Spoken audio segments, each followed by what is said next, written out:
Para encerrarmos nossas apresentações dessa tarde, teremos a palestra da professora doutora Jéssica Ravena Brandão de Castro, psicóloga, atualmente membro da equipe de cuidados paliativos domiciliares da Unimed Fortaleza, especializando em tanatologia, suicídio e processo do luto, com o tema Especificidade do processo de luto por suicídio. Seja bem-vinda, professora Jéssica.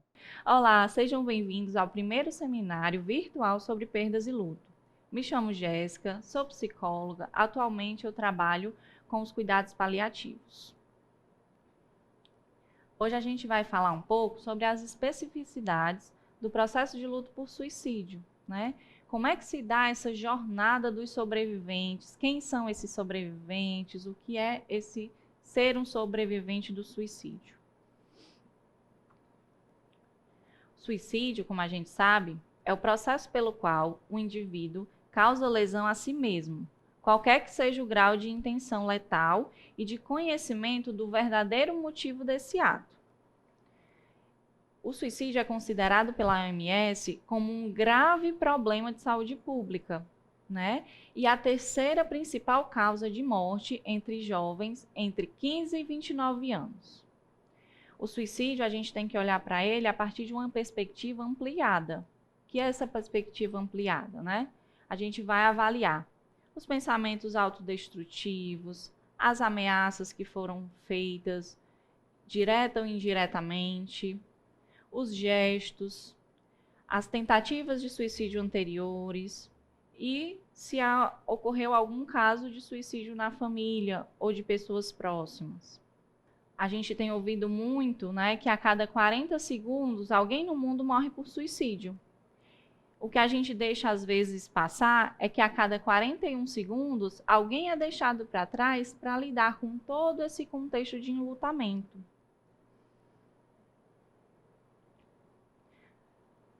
Os processos de luto em geral, né, a gente sabe que toda morte ela será seguida por um processo de luto, que será vivido e experienciado de forma singular pelo enlutado.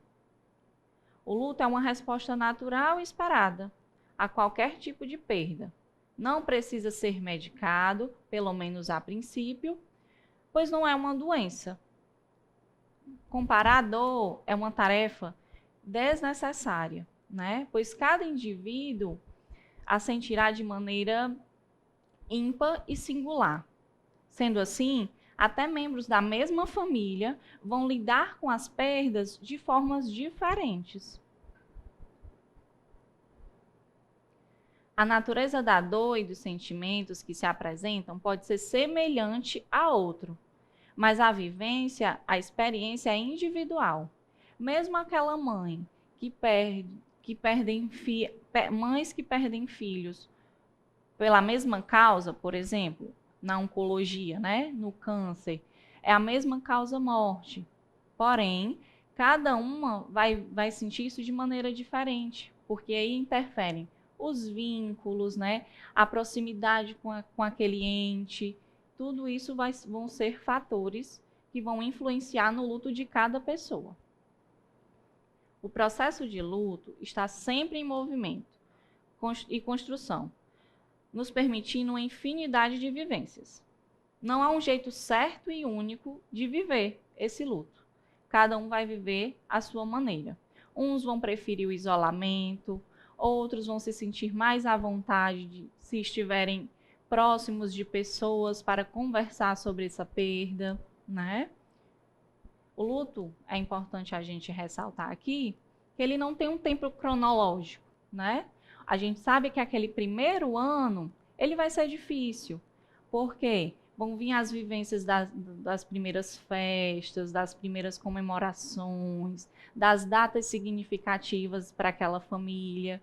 E isso vai ressaltar a dor novamente, né? Vai trazer momentos de lembrança e de apego.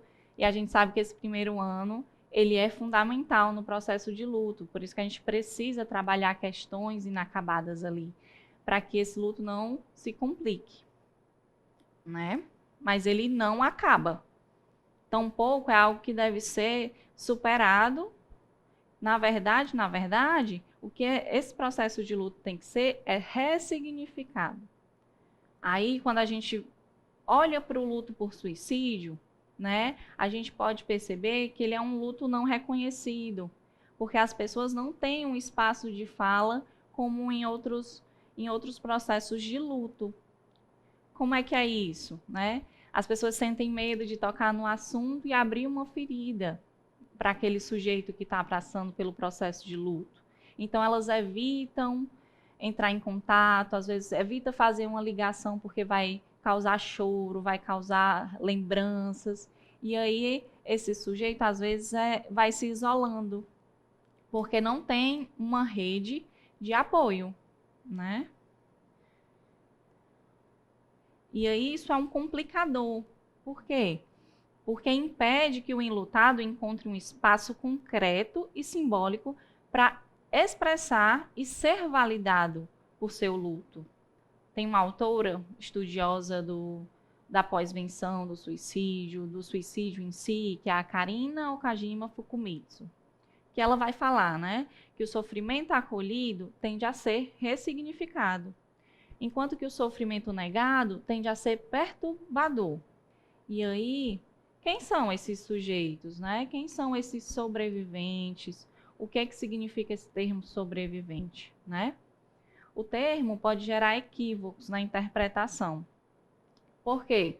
Quando a gente pensa sobrevivente, pode remeter àquele sujeito que realizou uma tentativa de suicídio, porém não foi efetiva, né? Ele não conseguiu alcançar o ato de morrer. E a outra forma da gente interpretar esse termo e é o que a gente vai falar aqui hoje, os sobreviventes, né? Os enlutados, os que vão ter que dar uma continuidade na sua rotina, na sua vida, depois do suicídio de alguém muito querido, muito próximo. Então, do que a gente vai falar aqui hoje, né? Das pessoas que experimentam altos níveis de sofrimento psicológico, físico, social, autopercebido por um período de tempo considerável após a exposição ao suicídio de alguém muito próximo. E aí, a gente viu aqui o que é esse sobrevivente, né? E aí, para ficar mais específico e as pessoas entenderem do que a gente está falando, a gente vai nomear de sobreviventes enlutados, né? São todas as pessoas afetadas por um suicídio, desde familiares, amigos, profissionais, colegas que perderam alguém. E um outro termo é o sobrevivente testemunha, que é aquele, pode ser um vizinho, pode ser um profissional de saúde, o bombeiro que atendeu a algum chamado de tentativa de suicídio e que encontrou esse corpo, né? Não necessariamente ele vai ter um vínculo afetivo, mas ele presenciou o fato. E isso também causa consequências emocionais significativas. O que é importante a gente salientar é que vai sempre existir uma vida antes e uma vida após o ato suicida. E para cada ato suicida, vão ficar em média de 5 a 10 pessoas severamente atingidas pelo evento e, na maioria das vezes, com laços consanguíneos. Filhos, esposas, pais, mães, irmãos, né? E dependendo da idade da vítima, esse número ele pode ser ainda maior, né? Chegando a atingir entre 28 e 50 pessoas. Se a gente for calcular, é um número muito grande. E que, por vezes, essas pessoas não têm um espaço de fala adequado, acolhedor, como a gente falou anteriormente, para expor esses sentimentos. E aí a gente vai agora adentrar no processo de luto por suicídio, certo? McGee define como o mais difícil de ser enfrentado e elaborado por familiares e amigos do falecido, certo? Pois na maioria das vezes essa morte é inesperada, apesar de quadros de depressão, de algumas falas, né? Isso pode acontecer de forma inesperada para a maioria das famílias. Trágica, porque é considerada também uma morte muito violenta, em muitos dos casos, enigmática porque não deixa respostas claras dos motivos, mesmo naqueles casos em que o suicida deixou cartas, ainda ficam muitos porquês, muitos e sis. Estigmatizada socialmente, porque como a gente falou anteriormente, esses enlutados eles não vão ter um espaço de fala tão aberto. Não é para todo mundo que eles podem contar ou mesmo falar sobre. E carregada de culpa. Como é que eu não vi? Como é que eu deixei isso acontecer? Pessoas perguntam se a pessoa não deu indícios, e isso é muito doloroso para o enlutado, né? Tanto que o suicídio, ele é um tipo especial de perda, assim como o abortamento, os homicídios, os acidentes de carro, dentre outros, né? Com o maior potencial de desenvolver um luto complicado. E aí a gente vai trazer agora algumas características específicas quando a causa de morte é suicídio. O julgamento e o estigma, né? A falta de informação e conhecimento, a sociedade julga e estigmatiza aqueles que têm comportamento suicida. E quando a morte acontece, a ausência de respostas desencadeia uma busca por razões e motivos que justifiquem o ato, transferindo esse julgamento para os que ficaram, gerando ainda mais dor e sofrimento. Outro ponto, a duração e a intensidade. Estudos mostram que o luto por suicídio tende a ser mais longo e intenso do que se comparado com outros tipos de morte. Aquela busca incessante do porquê é comum. É comum que os sobreviventes busquem uma resposta, queiram saber o porquê do suicídio aconteceu. É uma morte que deixa muito mais perguntas do que respostas. E talvez nem mesmo a pessoa que morreu consiga explicar o motivo. E o impacto disso, né, para esses sobreviventes?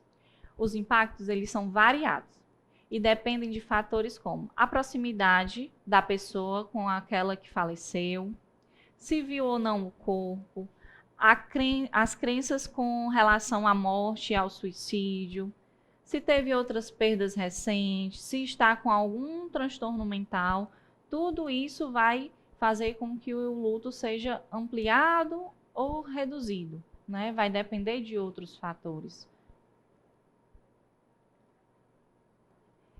E se eu tivesse, né, pontinhos? Vem à tona a todo momento, né? Muitas vezes seguido de misto de descrença, dor, raiva, culpa, né, que podem emergir de maneira perturbadora e confusa. E aí, com todos esses fatores, né, o risco para um enlutado também cometer um suicídio aumenta.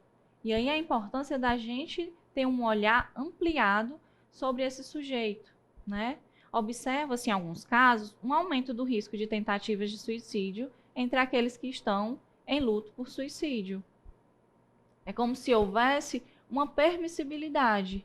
Se ele conseguiu, eu também vou executar o ato como forma de resolver esse sofrimento dentro de mim. Se foi a forma que ele encontrou, por que eu não posso também?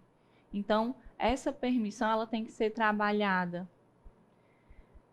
A temática em si, a morte por suicídio, traz perguntas, sentimentos e situações diferenciadas de quando a perda acontece por outros fatores, como acidente ou morte natural.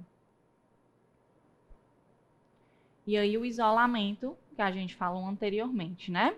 É difícil afirmarmos se a pessoa em luto se isola ou são isoladas pela sociedade e círculo de amizade. Se essa pessoa permite ser ajudada, se ela sai ao encontro de outras pessoas e não encontrando esse apoio, ela se resguarda novamente, né? E aí ficar perto de quem respeita e ajuda, né? De quem está disposto a uma escuta mais ampliada. Agora a gente vai falar um pouco sobre os fatores que podem influenciar no processo de luto, de forma positiva ou negativa, né? A morte em si, como foi que esse sujeito morreu, em que local ele morreu, como isso pode afetar o enlutado, né? Se foi dentro da própria casa, como é que eu vou lidar com aquele ambiente novamente depois do ato suicida, né? O gênero do enlutado. As mulheres, elas tendem a se sentirem mais culpadas e relatam um maior sentimento de frustração, né? Pela maternagem, por ser elas as grandes responsáveis pelo outro, quando o caso de suicídio foi com o filho, né? Foi com o pai. Então, tem um sentimento aí grande de frustração. Enquanto que para os homens pode apresentar uma maior dificuldade de demonstrar sentimentos. A gente tem uma fala na nossa sociedade de que homem não chora, homem não expressa, né?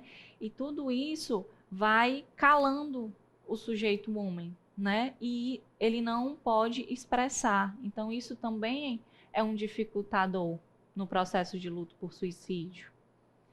A dinâmica familiar, antes e após o ato, ela é modificada, né? Se era uma família que se comunicava bem, se tinham momentos, né? Com o ato suicida, isso pode gerar mudanças, né? E aí, para não causar dor no outro, eu não me comunico. A gente vê muito nas crianças, né? Assim, ai, não vamos contar para eles, porque eles não vão entender. E às vezes eles estão escutando ali atrás da porta, né? Estão pegando pedaços da história e montando na cabecinha deles uma história única, própria deles, e que talvez num diálogo fosse muito melhor trabalhada, né? A integração com a sociedade, como a gente já viu anteriormente, o suicida, ele não era nem velado, né? Não era nem, era uma vergonha, né? E aí o estigma que essa sociedade jogava em cima dessas famílias, impedindo também de locais sagrados fossem esse refúgio para esse enlutado. As próprias crenças em relação ao suicídio, né? Voltando também para esse lado da religiosidade, né? Que anteriormente, hoje, a sociedade religiosa ela tem tido um olhar mais amoroso, né? Para esses casos, mas anteriormente se falava do Vale dos Suicidas, né, que era um local de sofrimento, porque tinham a vida como algo sagrado, e isso comprometia também o processo de luto, porque assim, já sofreu tanto aqui na Terra e aí agora morreu, vai sofrer ainda mais. Isso causava nas famílias muita dor e sofrimento.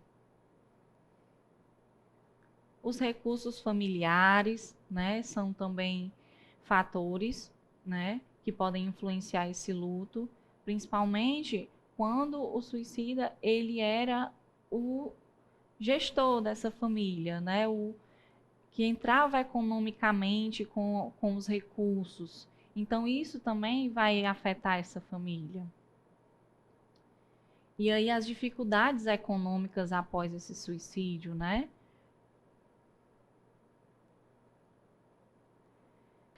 Clark vai nos falar que as necessidades de cada pessoa enlutada são específicas, não existindo uma receita universal para a sobrevivência.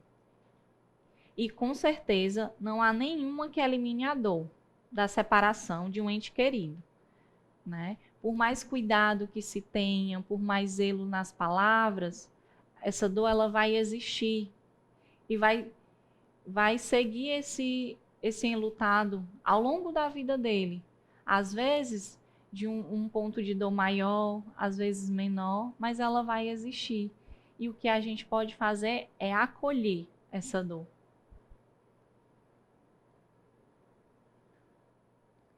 Algo muito importante, né, que eu queria deixar aqui para vocês. Durante muito tempo, o apoio ao enlutado por suicídio foi negligenciado devido ao tabu, estigma social e não reconhecimento dos impactos causados pela perda de um ente querido por suicídio. Sendo assim, os primeiros movimentos de suporte ao luto por suicídio foram iniciados pelos próprios sobreviventes. Só lá para os anos 60 é que a gente viu uma movimentação de políticas públicas, de profissionais tentando lidar com isso. Então, a gente já tem aí um adendo de tempo, né? E aí nós chegamos à pós-venção, né? O que a gente quer com essa pós-venção? O que é essa pós-venção? O conceito em si, o termo pós-venção, foi criado por Schneidman, uma das principais referências nos estudos sobre suicídio. Foi introduzido no Brasil a partir da dissertação de mestrado de Karen Scavacini, em 2011, e refere-se ao cuidado ao luto por suicídio, né? De forma ativa ou de forma passiva.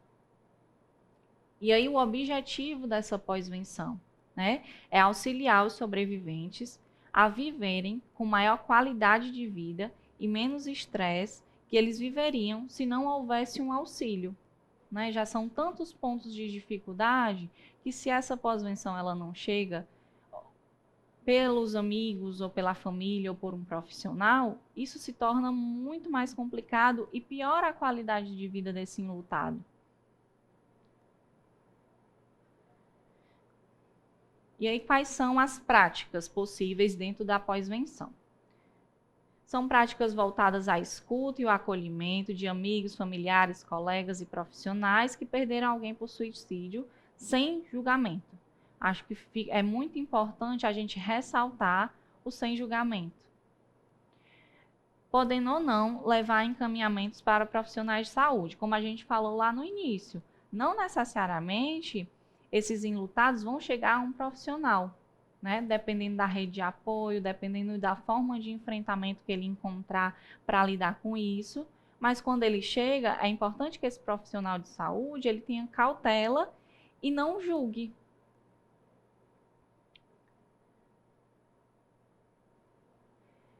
Esse cuidado ele vai acontecer nos mais diversos âmbitos, né? Profissional, nos hospitais, nas escolas, nas empresas, né? Como é que esse enlutado vai voltar para o seu local de trabalho? Como é que ele vai ser recebido? Como é que a gente pode dar um apoio nesse momento de dor? E aí, o grande desafio é que essa pós-venção ainda é uma ferramenta pouco conhecida e que ainda está em desenvolvimento no Brasil. Nós temos alguns estudiosos, mas a gente ainda está engateando nesse processo.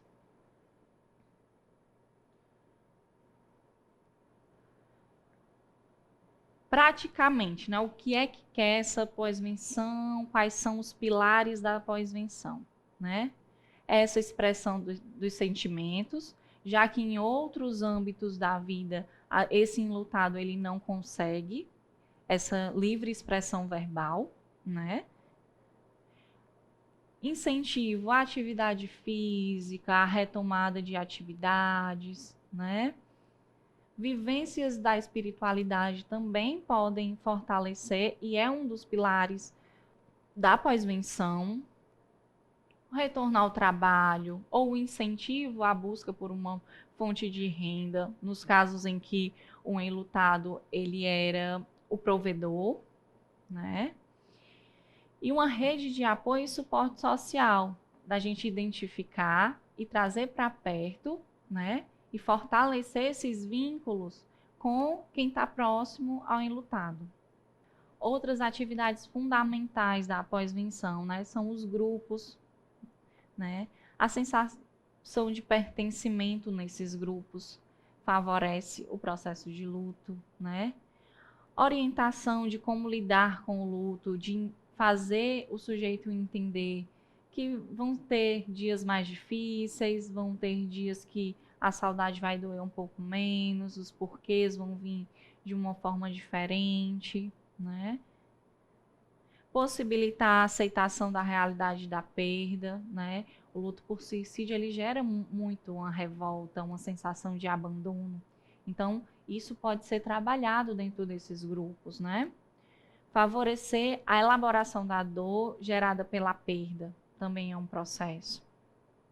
auxiliar os ajustamentos ao ambiente, agora sem a pessoa, sem o objeto, sem a situação que se expôs após a perda, né? Como a gente falou anteriormente, vai sempre existir uma vida antes e uma vida após o suicídio. Orientação financeira também é muito importante.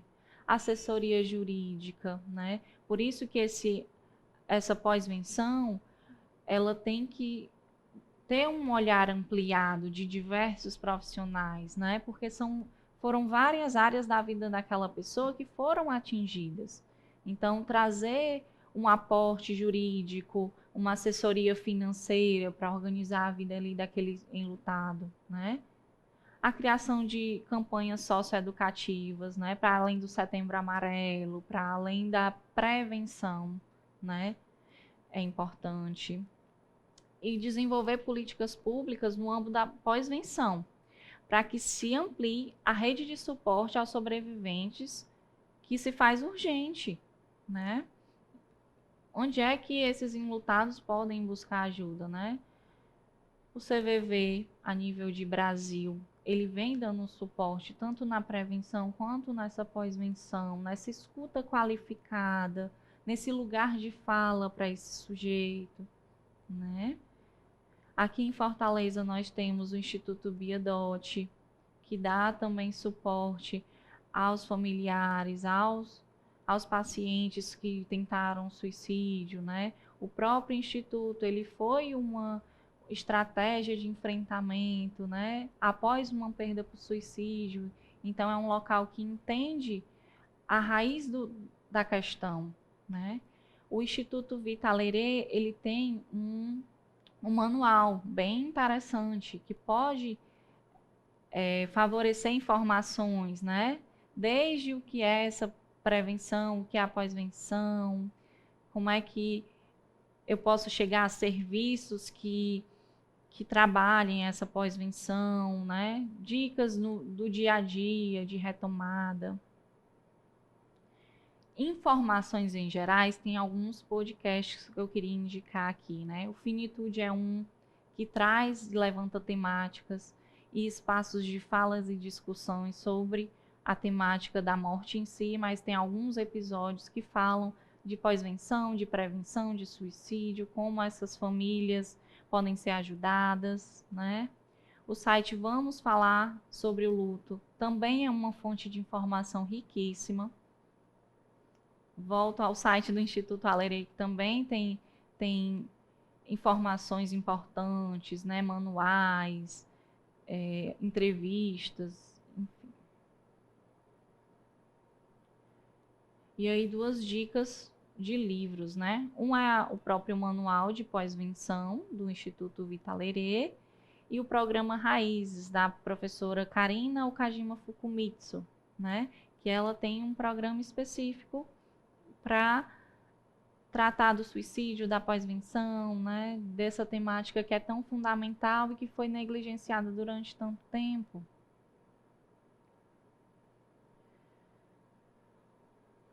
Aqui são algumas das minhas referências que eu utilizei ao longo do trabalho. A professora Karina, ela tem uma frase muito significativa, né? Que é: o sentido pertence ao sentidor, aquele que sente a dor. No suicídio, a gente não vai poder tirar a dor desses enlutados, né?